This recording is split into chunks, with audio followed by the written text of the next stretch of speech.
kendi izzetimizi kaybetmişiz. Kudüs evimizdir.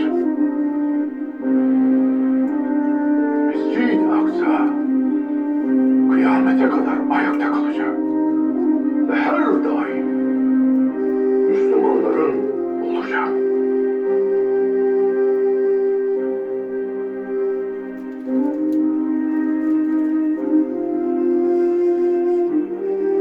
Ya Resulallah, ben Kudüs'üm. Sen başımın tacısın. Ama bugün ümmetine küsüm.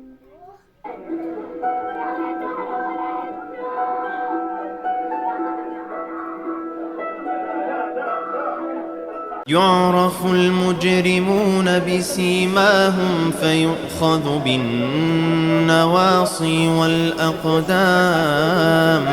فبأي آلاء ربكما تكذبان هذه جهنم التي يكذب بها المجرمون يطوفون بينها وبين حميم آن فبأي آلاء ربكما تكذبان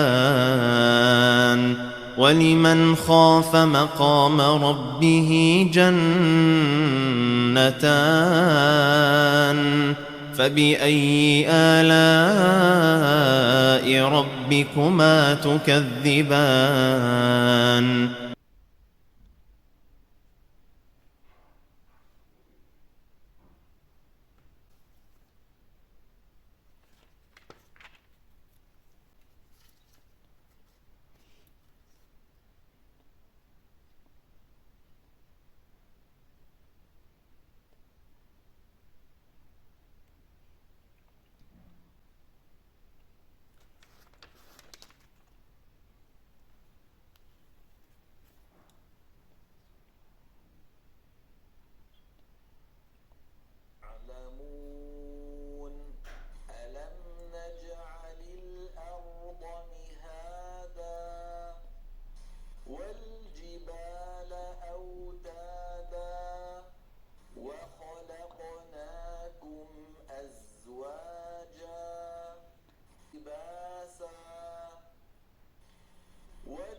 وبنينا فوقكم سبعا شدادا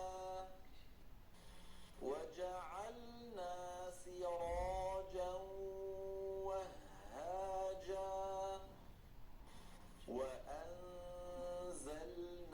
من المعصرات ماء ثجاجا لنخرج به حبا ونبتا يوم ينفخ في الصور فتأتون أفواجا وفتحت